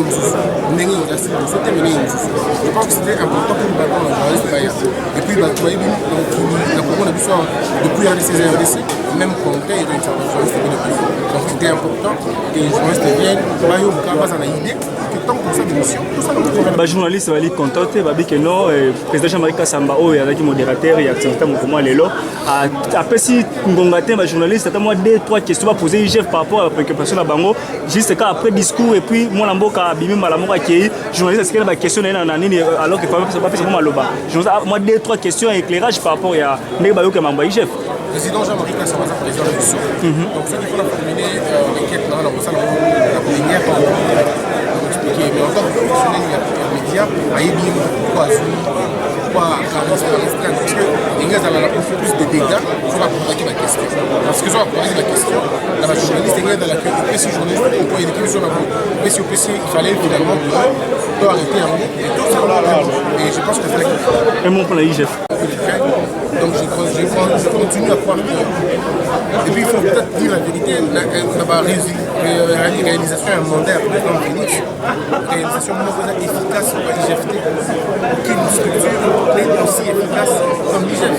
Donc je pense qu'on a que souhaiter bon vent là-bas, pas tenir, pas continuer ce bout, beaucoup de transparence, beaucoup de vigilance, beaucoup de bonne gouvernance. Merci beaucoup, mon monsieur. Ayuli bana mboka na kati ya mboka tomonio awe pa ya Gilles Alengete IGF to awe pa ya IGF inspection générale des finances ni ne ko justifier d'abord présence sur ici kao en trois présence tangeza en tant que moi na mboka non tout d'abord malgré la diaspora avant dans la France mais cela ne m'exclut pas ya Rosala na makambo eza ya malamu ya na ko participer comme Batunyoso nazo pas invitation comme Batunyoso on a koya na 5e journée oyo surtout les loza échange citoyen. Donc on a appuyé makambo les cas sur la corruption, donc IGF, mais rôle nango lelo de découvrir vraiment l'importance et le rôle au IGF et Jouaka, surtout dans makambo Italie, mboka na biso la République démocratique du Congo pour les Congolais bazo souffrir, tous les rameaux ezate banzele zobe ba classe place ezalité marambebele belezate alors que bamongo wana et ça comment le rôle IGF bamsu ba koloba ete mona mboka oyo amoderaki activité les marika saté pas les journalistes va poser mituna na bango to ba loba keno il fallait que l'autre boye ça mais faut poser des questions par des yo pe ba diaspora va poser la question papa IGF fallait vraiment deux trois questions que kozanga te pour na IGF ne me poser en côté moi sentiment à régler je crois que ça faute à temps en salité to poser ba question na bango pour reconnaître les formes na bango ça me semble Totoni Botoni.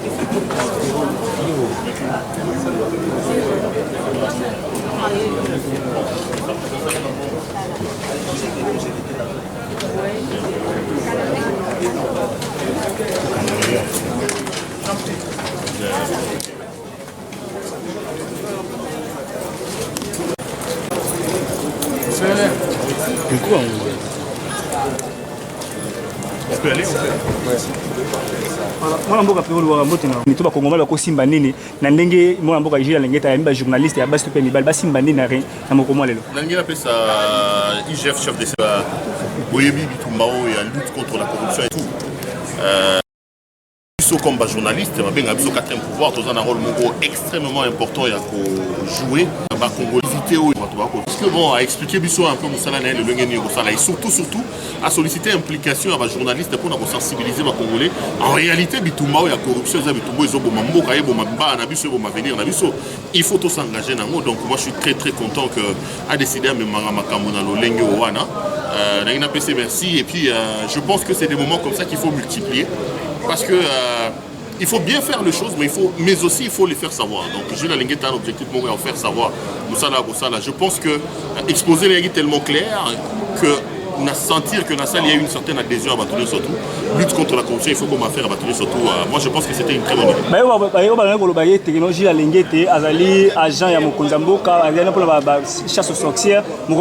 Après exposé, on a convoqué que non. Mais même pas après exposé, Bissonne surtout de Luba. Moi à un moment donné quand Alengete a commencé, moi j'étais parmi les gens qui étaient dubitatifs comme ça. Sur Otali Belé, certains de mes décrits, certains de mes éditos, j'ai douté de Alengete a commis pour utiliser le rôle à arme contre bateau contre Tshisekedi. Mais aujourd'hui, les temps démontrent que c'est faux. Si on a le bateau, on a un problème dans l'Engete, ça va être Tshisekedi. Tony Mwaba, un ministre Tshisekedi. Bazé Belé. Et Teni Longondo, un ministre Tshisekedi. Donc, il y a un biloko mususu, ça ne sert à rien de faire des commentaires. Il faut Moussala Ndeloba. Le lot Moussala L'Engete, là, qui c'est que bateau, Aza estima va utiliser contre la et à l'Okuta. C'est quelqu'un qui fait vraiment son travail, qui mérite aujourd'hui. Congolais tout soutenir. Moi ça me surprend que ceux qui se disent de l'Union sacrée, combattre alors que le lot sur total na bilan Tshisekedi Alengete est parmi les éléments qu'on peut mettre dans les bilans de Tshisekedi, ici pas les seuls éléments. Le bilan Tshisekedi ça fait 3 ans qu'il est là, on a un microscope.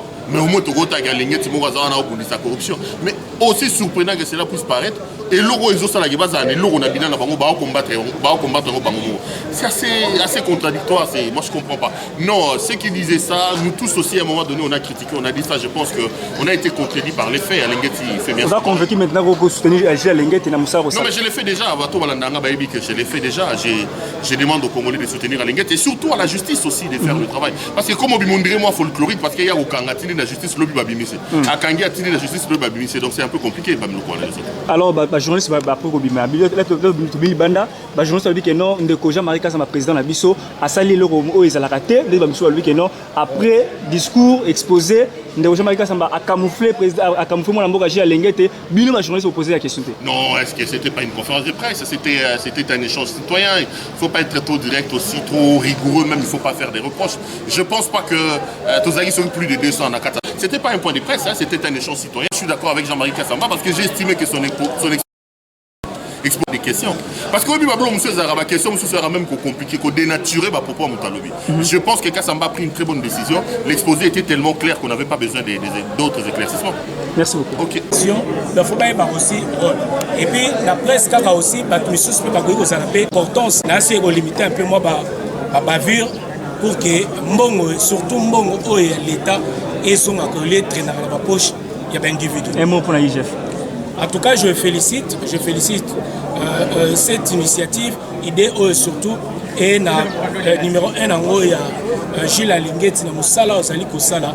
À trois, tu as bien que Nyos, ils sera toujours difficile, mais tout le monde a que ma résultat, Zali. Moi, je me suis bandé en désordre, comme il y a une cascade, on a vu que IGF, et ça, c'est aussi dans la prison. Merci. Voilà, tout le monde est comme les membres IDPS, mais ensemble mélangés dans les journalistes et pas IGF. Ni ne justifier présence. Nous allons invités par le service de l'inspection des finances, vous allez représentés par M. Gilles Alengeti. Oyo Azali Koloka a approprié la lutte contre la prédation financière. Parce que tu as vu que Mbokanabiso, les acquis dirigés, comme Yomo Komteki Kolobango, par beaucoup de professeurs, intelligents en dengue. Mais tu as le Kobota, développement est malheureusement parce que Moïb les acquis Makas. Voilà pourquoi aujourd'hui, Alingi Biso, Balobeli Mboka, Bapanzisa, Bino, la journaliste, la lutte contre la prédation financière. Lutter contre la corruption. Ce qui est sensibiliser, ce qui est vulgariser les bonnes actions à l'échelle de l'État, ce qui est conscientiser, je pense que voilà ce qui a justifié notre présence parce que il y a prédation dans ma boca. Jules c'est juste un inspecteur, mais bateau bazali koyiba, baza batatana biso parfois, bande kona biso, bayaya na biso, o bazana kati ya organisation. Alors biso peto na mokumba ko bisa bango ke boyibi ezali mabe. Kozwa mbongo ya l'État ko utilisant à des fins propres ezali mabe. Alors lelo, Jita Alengeti a compris que akoki kobunda ye moko te bitumba wana parce que c'est un combat de siècles. La tête du pays, alors cette fois-ci, pour que Mboka Ibonga, il faut que nous soyons dans la pâte. C'est comme ça qu'il nous a dit, il faut s'approprier l'Itoana, de conscientiser, de te yabatu, de bisabango ke boyibi ezali mabe. Abengi nde biso pona kopesa biso pouvoir ya kosalela maloba o yazali koloba déjà, musale ya salaka déjà. Toyebisa bato ke koyiba mbongo ya l'État ezali mabe. Bakoloba ke non, Gilles Alengeti abengisi ba journaliste nyonso surtout pour convaincre bango à corrompre bango pour que ba sala musala ou ba benga musala déjà que non ba la promotion ya IGF ou de musala IGF personnellement musala IGF en livre sur musala Mboka. Service autozel ko benga IGF ezali service ya Mboka ezali ya motuté. Gilles Alengeti azali inspecteur un jour à Koleka tout comme président chef de l'État. Ceux qui a bien journalistes, ils allaient pour nous couper ça bango au moins charge, responsabilité aux appels à bango parce que Bazali troisième pouvoir. A bien bango pour nous couper ça bango côté, bako ça la publication IGF parce que IGF lui-même a seule publication na ko kanga mibi na ko ça la contrôle financier na kati ya entreprise à l'État. Boye ba très bien que depuis que IGF a bandi ko contrôle en 2021 tilelo binobo bomone réalisation il y a gouvernement na biso ezali ko de passer au yotozo depuis indépendance jusqu'au jour. Alors IGF n'a pas besoin de publication ou publicité parce que yomo ka sala déjà publicité na yi. Alors deux ala de kimia to yo banenge to sala musala na biso to te ya ba o ya biso bazali na kati ya ba institution to yebisa bango ko yibeza mabende likambo babengeli biso ezali makambo ya publicité ya IGF te. Niveau bekindaka na mai kaka bo. Est-ce que solution est-ce que où en sommes-nous avec ces dossiers il y a entre EPST et IGF? Je pense que Jules Alinguet na kati ya malobanaye na salle a lobby très bien que azali service ya motuté à dépendre peu par motuté. Azaki clair. Likambo ezali composé inspection des finances et nani ministère ya tona EPST. EPST et c'est le problème personnel té, c'est un problème à l'état. Et mongo yo ba détournaki ezongi na caisse à l'état. Dernièrement, si ma beaucoup tana bangona nani Augustin Kabuya, ba uti kozongi samango 400 000 dollars oyo et bomba makibongo na caisse ya EPST ezongi na caisse à l'état. Alors c'est pour dire que Gilles fait son travail malgré beaucoup de bangona Augustin Kabuya. C'est-à-dire Augustin Kabuya n'a pas des injonctions à donner à Jules Alinguet qui a sala musala na été parce que nani ministre EPST azamuto ya UDPS. Il ne faut pas coacher le kwana na mitwa batu parce que batu bakani sa question mutaza membre ya UDPS ba kanga été alors que bakangi ba membre ya UDPS ba zape na prison. Mais ce Jules Alinguet vous a dit que même cousin na yemoko à Koti Boloko. Ce qui veut dire que c'est cousin ya yemoko Jules Alinguet à Koti Boloko. Ce qui veut dire que c'est un service qui travaille pour le bien-être du pays. Et il y a des problèmes, il y a un parti politique, et il y a des problèmes, il y a un problème à la présidence, et il y a des problèmes, il y a un cannabis nation. Il faut nation nation se retrouver. Pour compter sur un bon développement, il faut moyibi yambongo ya l'état ici là. Il faut corruption ici là. Maintenant la lutter contre corruption. Et ça quand je la ligne je ne pense pas. Il faut que bisognon se tous en maboko na biso to chance manaye pour que assalamu salamala. Un mot. Est-ce que justice n'a pas aider vraiment IGF par rapport à IGF à dénoncer bami mais ce ba commune justice tout le monde à bazar bazar a toujours libéré. Tout le monde est quand de Vital Caméré ba condamné 20 ans vision de Toyebi ba ko réduire à mon 13 ans. Mais lobby tout le monde est sous bandeli dossier à zéro. On a enrichir on a enrichi sous Willy ba Konga ko enrichir sous par rapport ba transfert ba bloko IGF a outil ko kanga a outil ko relever to outil ko dénoncer justice ça ko aider vraiment de projet l'État à continuer sur ça. L'IGF fait son travail, la justice fait aussi son travail. Ce qui est l'autre bandit ko assimiler ba cas il y a liberté provisoire, il y a monsieur Kamer par rapport, il y a nani quand il y a IGF ça n'a pas de rapport. Na niveau il y a problème ils allaient ko dans la monsieur Kamer bazali ko bisa biso que parquet au cours de cassation bazali ko juger procédure ba juger ka procédure bango ba kota kana fo ya problème te yango monitant bango batali ba moni que selon procédure utilisée pour la condamnation en caméra il y avait vice de procédure. Vice de procédure, ça veut dire que bah respecter qu'il y a la lettre procédure ou celle qui va condamner. Voilà pourquoi bah renvoyer cas pour être rejugé. Ce n'est pas dit que bah côté cas monsieur Caméré, mais bah lobby a posé la juger encore pour bah condamner encore si réellement il est tenu coupable. Procédure est pour ça là. Et qu'on peut annuler cette peine et recommencer à zéro et condamner encore la personne. Un mot na IGF. IGF a continué, il est dans les boss en Saoutito. Totono Botoni. Awa Tozana Boulevard, poids lourd, entrée Ndolo, numéro 37. Awa Tozote Kaba produits alimentaires, en gros et en détail. N'a pris à le peuple d'abord, maison les greniers, prix à moins cher, Fachi Béton, Tolia, Totonda. Bana Congo, Bana Mikili, monde entier, Mobimba, Baoui Balinga Wolanda Yokason, Tala Mokili Moni, Ozokate, moi, Loko Ezali. Donc chez Papa Laurent, na maison les craignés, na maman na nous, okokoma wana, so komi, okomona ba prix o ya ba biloko, même niveau ya Bruxelles. Donc produit wana ezaka toujours na Bruxelles pour en désordre. Kende kuna yo moko misoneza témoin. Ko vanda te, poussa na pembeni, oko vivre qui vivra verra. Tango kokoma yo ko comprendre que te, masole za lindenge nini, kolia kotonda nyata borto Fachibe.